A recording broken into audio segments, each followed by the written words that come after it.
session, just to bring you up to speed with what you need to know as far as this very important process is concerned. Remember, the aim of this, the National Youth Council is to give the young people an opportunity in terms of representation in various aspects as far as the leadership of this, this great nation is concerned. And in various ways, this is just one of the affirmative action to make sure that we try to bring or rather bridge the equality aspect in terms of representation. But of course, a lot has happened. 14 years without a representation in terms of elective position. Remember, the last time election were held was in the year 2012. 14 years down the line, nothing whatsoever. So what happened? We want to explore. And of course, joining us tonight is our guest Brian Wambua, economist and youth leader, and is also vying for the chairmanship position in the upcoming election in the National Youth Council. Asante sana for making time. Thank you, Evans. It's good to be here. All right. Yes. So let's get straight to it. 14 years without a voice. Why has it taken so long? Thank you. National Youth Council is the only legitimate voice for the young people in this nation, constitutionally inspired by Article 55 of the Constitution and the National Youth Council Act of 2009. And the reason why we've not had the elections, I can say, is lack of political goodwill. And this is something that it needs to be changed. In fact, we've had many attempts to amend this bill and have the government appoint officials for the National Youth Council. And that is the reason why this is a golden opportunity for all Kenyans to come up in large numbers, especially the young people, so that we bring in the change that is needed. And once we are in there, we can make sure that nothing like this ever happens. 14 years is a very long time. Yes. All right. When you look at, the time frame itself, 14 years down the line, quite a long time, if you ask me. And this speaks about, it's raised a lot of volume in terms of where there were things that we really need to do to make sure that we are up to track. And it speaks clearly from where you sit. Let me get your sentiment on this matter. Well, after 3 years, according to now what is supposed to be done rightfully, election should be held. And of course, those in power serving should serve for a maximum of 6 years if, of course, they'll get another chance to be re-elected. After that, then by law, they cease to hold office. Well, 6 years down the line, you're talking about 14. So the drawn-out nature of proceedings, what could be the reason why it has taken so long for this process to be infected? Okay. I believe the issue of lack of political goodwill is quite strong, and the clashing political interests between various players has played a huge role for the 14 years of lack of elections. And to answer your question, how we can avoid such a situation again. First of all, according to the National Youth Council Act of 2009, the youth will be elected for 3 years, but they are eligible for reappointment for another period of 3 years. Okay, so maybe just to give you a backstory, is that in 2012-13 we had an election, and those youths served for 3 years. I believe they were reappointed by the regime then to 2019. Okay, and around middle of 2019, that is when their term expired. We're talking about that's around 6-7 years, right? So ideally in 2019 we should have had an election. Okay, but for many reasons, I don't speak for the government, but for many reasons we have not had that election. One of the reasons was COVID, of course. We can speak about many reasons, but ideally the law needs to be adhered to. That is not negotiable, and going forward, now the new council coming in, by the grace of God, if I get the opportunity to serve as the chair, we need to amend this law in a way that either we invalidate the reappointment, but we need to enshrine in the law that it is not possible for any individual to serve for such a very long time, and there should be no time that there is such a vacuum, a lacuna in the law that we can have 14 years, without elections. That is a very, very, very long time. All right. And Okay, and of course we'll talk about what you'll do if, sure. hypothetically speaking, if you'll get the chance. But the aim of the National Youth Council is to act as an official voice of young people, promote youth empowerment. Do you think it has lived up to its expectation? Of course, now we are talking about now the, by all means, until, because we haven't had a real election, so that means those who are elected still holds office until now another leadership will be elected in. But do you think it has served its purpose? Honestly speaking, the National Youth Council, according to the law, it has 16 responsibilities, summarized as policy, advocacy, and research institution, including legislating, including proposing amendments to the laws, including research and recommending proposals to the government, including bridging the funding gap and regulation of the youth sector. If we rate it according to the 16 responsibilities that we have in the law, and generally speaking from common sense, as much as I appreciate the work that the council that was there before did, my good friend Arnold Maliba was part of that council, and many others, I clearly everyone can see that we have not achieved the issue, for example, of funding of youth enterprises. I don't know if you know, but according to the Vision 2030, by 2030 we should have achieved 2.5% of national budget going to youth and youth-related organization and other special interest groups. As it stands right now, for example, when we take the Nyota Fund plus the budget of Youth Enterprise Fund and the budget of National Youth Council and everything else that has been allocated to the youth, clearly it is in the region of, for example, the Nyota Fund, we're talking about 3.7 billion. We're talking about 6.5 billion as the budget for the State Department for Youth. Consolidated, this one is still around 20 billion. And if we go with, for example, the last year's budget, we're talking about 120 billion that should have gone to the young people, okay?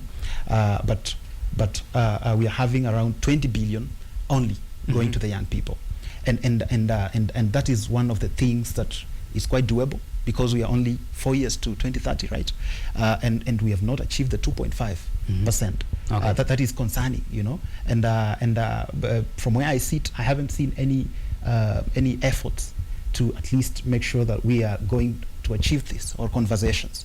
And that is one of the things that when we come in, we are going to fight and have that conversation with the president, with the treasury, and every other institution to make sure that we have enough funding, which has not happened. Okay? All right. And the rest of responsibilities, maybe regulation of the youth sector. We've seen YSOs being registered.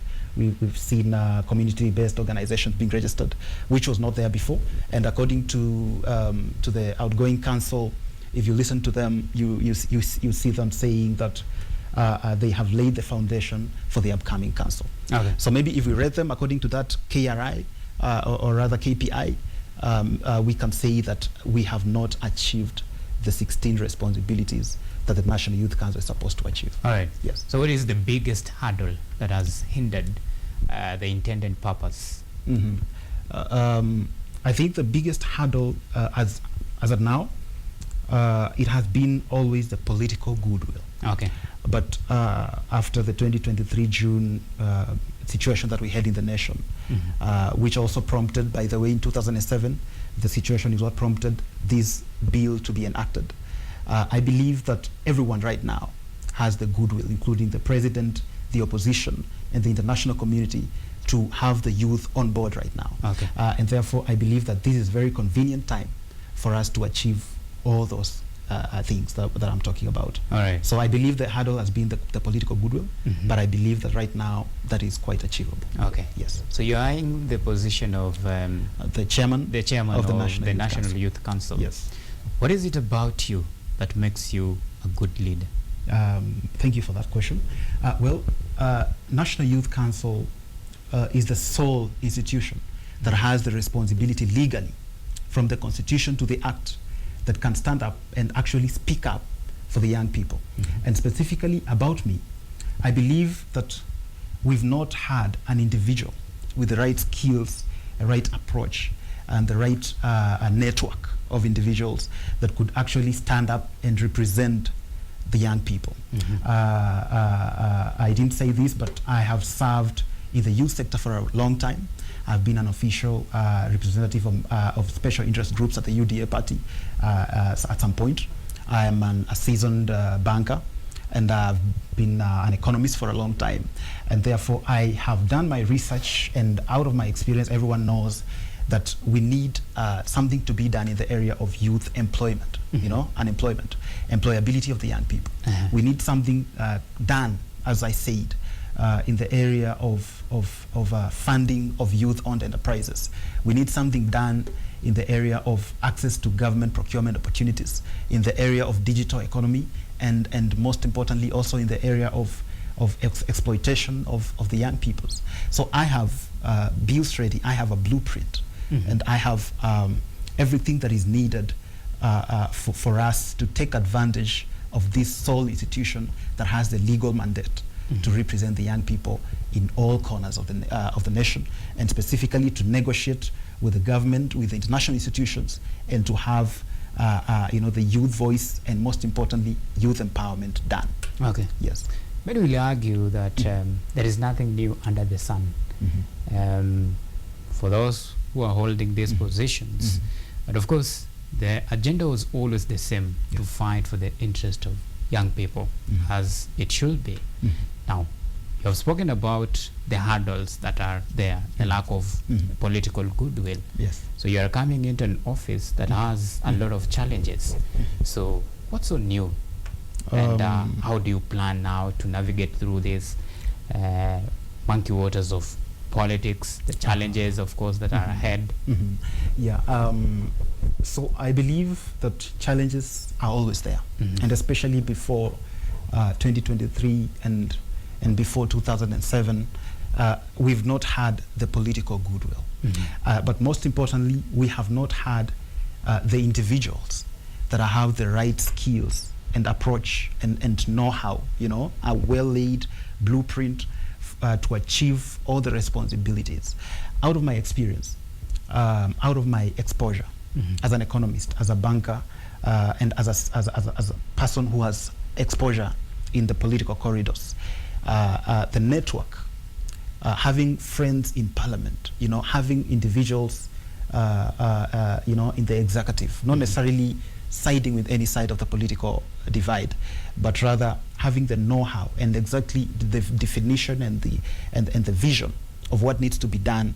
I believe that is very important, because once we have that, we all know that there is no political faction, there is no individual that can stand up and oppose something like coming up with an amendment to, for example, KICD Act and Primary Education Act to include AI and digital skills and entrepreneurship, and propose things like 1-year review to this, to the curriculum that we have, so that we bring in youths out of the schools that have the right skills, and also bridge the issue of youth employability and mismatch of the skills.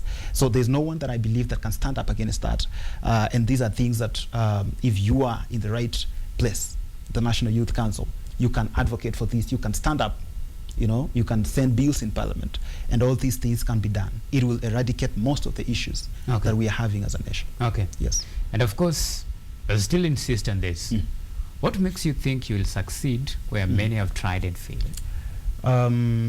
I wouldn't say that many have tried, because clearly no one has had, the ability to stand up and propose all these things. But we have had, we have what we call the affirmative action, for example.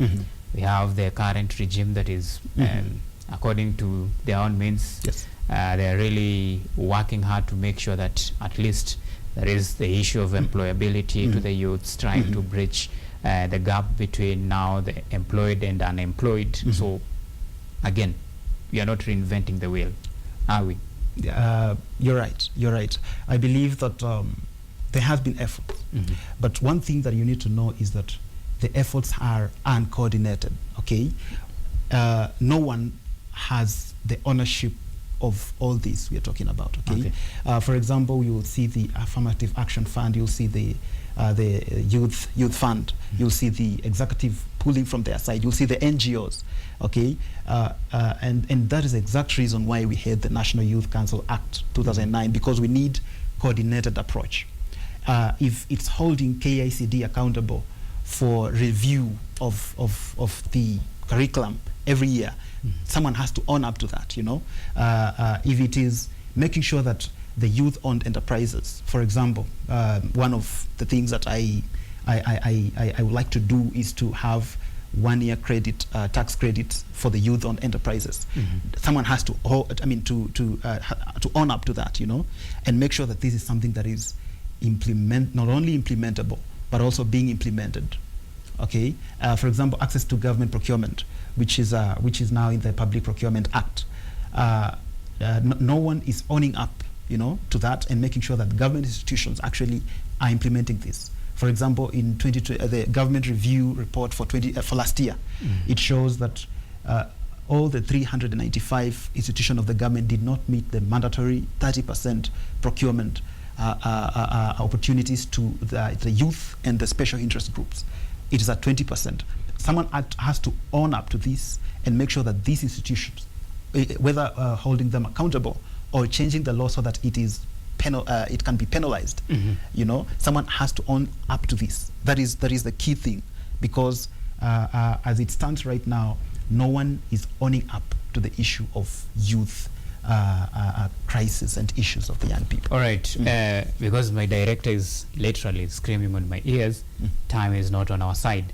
But just a pretty quick one on this. Yes. Well, you have seen what has happened, 14 years without an election. By the grace of God, just like you say, I like the fact that you're a man of great faith. If you get elected, how will you make sure that this circle that we have witnessed 14 years without election, so how are you planning to tackle this? Because many people, and of course you'll be speaking for those probably who have lost faith in the National Youth Council. So how do you plan to restore the faith and of course make sure that the National Council works as it should be in terms of holding elections in due time and of course its operation running according to the way it should be? So what are you planning? What's your plan on this? All right, two things. About restoring the faith in the National Youth Council, it is simple. It is holding up to the 16 responsibilities of the National Youth Council. We talk about legislation, we talk about funding, we talk about a regulation of the youth sector. I believe that if, as National Youth Council, we stand up as the coordinated voice for the young peoples, if we stand up and actually hold institutions accountable for public procurement opportunities to the young people, I believe that is to a very big extent that is going to eradicate the issue of unemployment and all that. And once this is done and we have bills taken to Parliament for tax credits, I believe that the young people will be proud again that they have a National Youth Council that actually represents them. Right. About making sure that something that has happened, that for another 14 years does not elapse before we actually have another election. One of the things that we have to do, including many others that we need to amend in the National Youth Council Act, is to make sure that it is not only suggestive. You know, the problem with our laws is that they are very suggestive. You can easily dodge them if you do not have the will. But we are going to enshrine it in the law that these elections have to be held in every 3 years. You know, and failure to that, there has to be consequences, including making sure that aspirants actually get remuneration. You know, National Youth Council is a state corporation like any other, like NCIC, but the council members and the branches of National Youth Council do not get a remuneration at all right now. So amongst that one, those are the many amendments that we're going to have, so that we have a structured way of approaching this that precedes even the government of the day and the individuals that are there right now. All right. Yes. Well, asante sana for making time. Thank you. Brian Wambua, economist and youth leader, just giving us some insight of what to expect as far as the upcoming National Youth Council election is concerned. Of course, this is a very progressive discussion that we'll be having, and of course the discussion continues even after this very important discussion that we are having right here.